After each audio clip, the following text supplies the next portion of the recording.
Aida Rahma Kailani. Saya Nafisa Fitri. Saya Syifa Fauzia.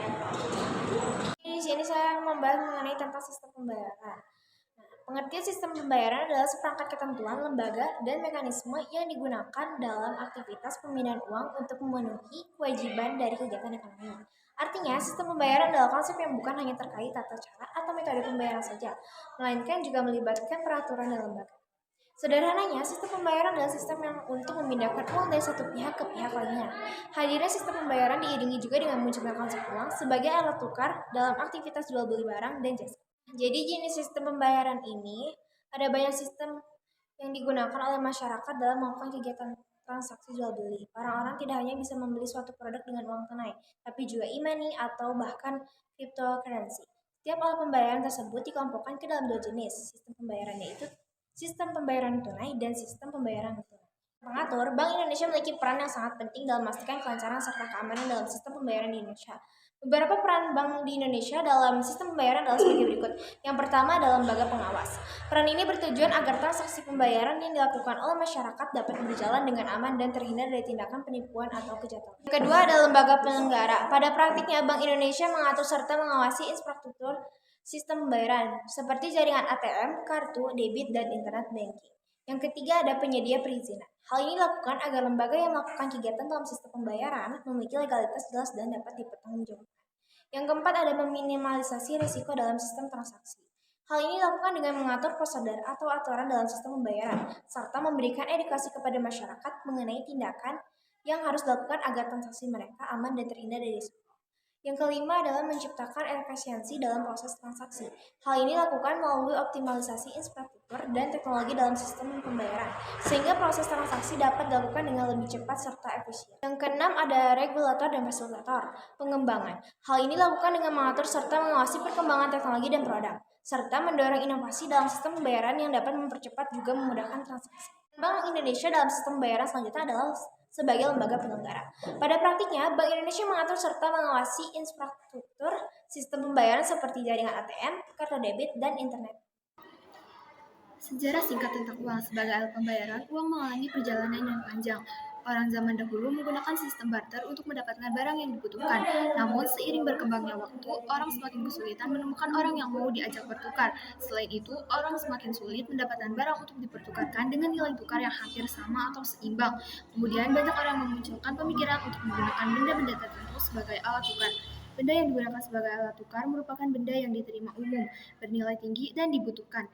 Pada masa itu dipilihlah garam, kerang, dan cangkang binatang yang indah. Tersebut tidak memiliki daya tahan lama dan mudah rapuh. Selanjutnya muncul uang logam seperti emas dan perak. Tak hanya memiliki nilai tinggi, benda tersebut dapat dipecah tanpa mengurangi nilainya. Seiring dengan berkembangnya perekonomian, uang logam dinilai sulit untuk digunakan sebagai alat ukur dalam transaksi berjumlah besar. Hal tersebut membuat lahirnya uang kertas yang awalnya hanya sebagai alat bukti kepemilikan emas dan perak. Uang kertas yang beredar tersebut mempresentasikan suatu jaminan 100% pemilikan emas dan perak yang disimpan. Di era ekonomi modern, masyarakat beralih pada uang kertas, bukan lagi emas dan perak sebagai alat pembayaran. Menurut ilmu ekonomi, uang dikelompokkan menjadi dua fungsi, yakni fungsi asli. Dalam fungsi asli, uang sebagai alat tukar guna mempermudah masyarakat untuk mendapatkan suatu barang, dan juga sebagai alat ukur, yaitu mampu menentukan besaran nilai suatu barang. Misalnya, harga penggaris yang akan dibeli Teddy senilai Rp3.000 menunjukkan Teddy cukup membayar Rp3.000 untuk penggaris. Dalam fungsi turunan, uang sebagai pertama alat pembayaran berbeda dengan uang sebagai alat tukar, maksudnya ketika uang dibayarkan tanpa ditukar dengan benda atau jasa seperti pajak. Yang kedua, penunjuk harga memiliki nilai yang berbeda-beda.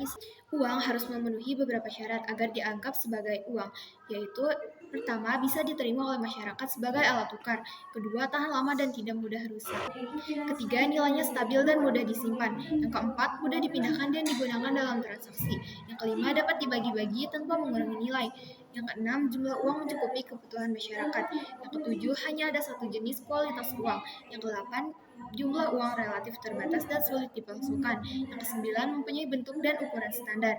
Yang kesepuluh, ada jaminan pemerintahan terkait keabsahan nilai uang. Dan yang terakhir hanya dapat memuaskan keinginan pemiliknya.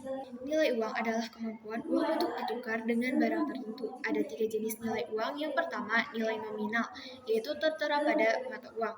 Yang kedua, nilai intrinsik, yaitu nilai bahan yang digunakan untuk membuat uang, dan nilai real, yaitu jumlah barang dan jasa yang bisa ditukar dengan uang tersebut. Selain itu, nilai uang juga bisa dibedakan menjadi nilai internal, yaitu daya beli terhadap barang atau jasa, dan nilai eksternal, yaitu perbandingan dengan mata uang asing melalui kurs jual atau beli.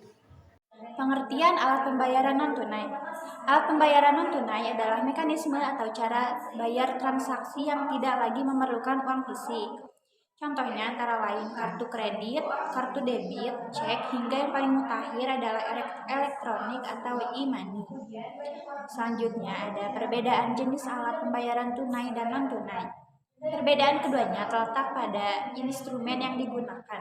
Sistem pembayaran tunai menggunakan uang kartal atau uang kertas dan logam sebagai alat pembayarannya.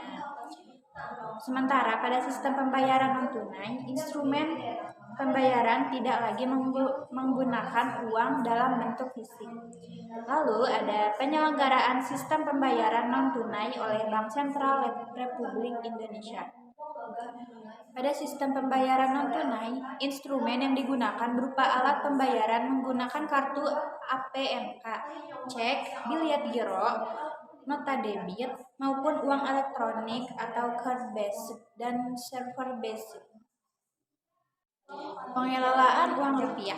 Sesuai Undang-Undang Nomor 7 Tahun 2011 tentang mata uang, Bank Indonesia diberikan tugas dan kewenangan pengelolaan uang rupiah mulai dari tahapan perencanaan, pencetakan, pengeluaran, pengedaran, pencabutan, dan penarikan, sampai dengan pemusnahan. Bahwa pengelolaan uang rupiah perlu dilakukan dengan baik dalam mendukung terpeliharanya stabilitas moneter, stabilitas sistem keuangan, dan kelancaran sistem pembayaran. Lalu ada beberapa alat pembayaran non-tunai. Yang pertama kartu kredit, kedua kartu debit, ketiga cek, dan keempat biliet giro. Bank adalah lembaga keuangan suatu negara yang didirikan dengan kewenangan menghimpun, mengelola, dan mengatur seluruh hal berkaitan dengan keuangan. Harapannya, bank mampu memaksimalkan pemanfaatan keuangan untuk menggerakkan ekonomi dan meningkatkan kesejahteraan masyarakat. Dan lalu ada beberapa fungsi bank. Yang pertama adalah financial intermediary. Bank bertugas menyimpun dan menyalurkan uang dalam masyarakat melalui berbagai produk keuangan, sehingga pemanfaatan keuangan dapat merata ke seluruh kalangan. Yang kedua adalah agent of trust. Dalam perannya, bank wajib menjadi pihak layak dipercaya dan menggunakan kepercayaan pihak-pihak pengguna jasanya dalam menjaga dan memelihara nilai uang.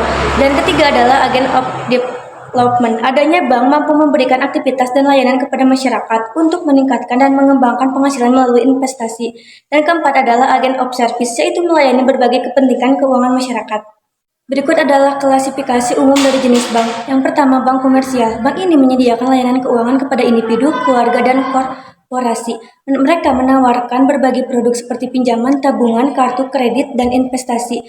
Lalu ada bank investasi. Bank investasi khusus dalam investasi dan mengelola dana investasi untuk klien. Mereka menawarkan berbagai layanan seperti perencanaan keuangan, manajemen aset, dan perencanaan pensiun. Dan yang ketiga adalah bank perdagangan. Bank ini mengkhususkan diri dalam perdagangan mata uang asing dan keuangan internasional. Mereka menawarkan layanan seperti perdagangan mata uang, manajemen arsitektur portofolio, dan manajemen risiko. Bank menawarkan berbagai produk dan layanan keuangan termasuk tabungan, pinjaman, kartu kredit, investasi, perencanaan keuangan, dan perdagangan mata uang. Poin pertama, perbedaan antara bank dan lembaga keuangan bukan bank adalah ditinjau dari aspek tujuan. Tujuan lembaga keuangan bukan bank adalah menghimpun dana dari masyarakat secara tidak langsung melalui penerbitan surat berharga. Sementara itu, bank berfungsi mengumpulkan dana dari masyarakat secara langsung melalui produk keuangan perbankan, seperti deposito, giro, atau tabungan. Kedua, aspek peran. Perbedaan antara bank dan lembaga keuangan bukan bank berikutnya yakni dilihat dari segi peran. Perbankan berperan sebagai perantara nasabah untuk melakukan transaksi keuangan, misalnya transfer uang, penjualan falas, pembelian, dan sejenisnya. Sementara itu, peran lembaga keuangan bukan bank adalah penghubung antara perusahaan dalam dan luar negeri yang saling memerlukan bantuan modal dalam pengembangan dan ekspansi bisnis. Yang ketiga, bentuk kegiatan. Meskipun sama-sama berasal dari bidang keuangan, bank dan LKBB mempunyai aktivitas berbeda. Kegiatan perbankan melayani nasabah dalam pembayaran kartu kredit, pembukaan rekening, giro, tabungan deposito, setoran tunai, dan sebagainya. Kemudian lembaga keuangan bukan bank. Lembaga keuangan bukan bank (LKBB) merupakan entitas keuangan yang beroperasi di luar sektor perbankan konvensional. Secara umum, LKBB adalah institusi yang menyediakan beragam layanan keuangan namun tidak memiliki izin sebagai bank komersial. Dalam lingkupnya, LKBB mencakup berbagai institusi seperti perusahaan pembiayaan, perusahaan asuransi, perusahaan modal, ventura, lembaga pegadaian, dan entitas keuangan lainnya. Lembaga bank dan bukan bank. Lembaga bank adalah lembaga keuangan yang kegiatan utamanya menyalurkan jasa dalam pembayaran dan peredaran uang serta pemberian kredit. Istilah bank yang berasal dari kata banca memiliki arti sebuah meja yang digunakan penukar uang di pasar. Pada dasarnya, bank merupakan tempat penyimpanan, penyalur, dan perantara dalam pembayaran. Nah, lembaga keuangan non-bank adalah lembaga keuangan yang fungsi dasarnya sebagai pengumpul dan penyalur dana yang digunakan untuk menunjang perkembangan pasar uang dan pasar modal. Nah, di bawah produk lembaga jasa keuangan bank dan non-bank. Lembaga bank. Pertama, surat kredit berdokumen. Kedua, bank garansi. Ketiga, inkaso. Keempat, clearing. Kelima, transfer. Keenam, sape deposit box. Ketujuh, uang elektronik. Produk lembaga keuangan non-bank. Pertama, asuransi. Kedua, leasing. Ketiga, kreditur pinjaman. Keempat, pasar modal. Kelima, koperasi. Keenam, pengadaian.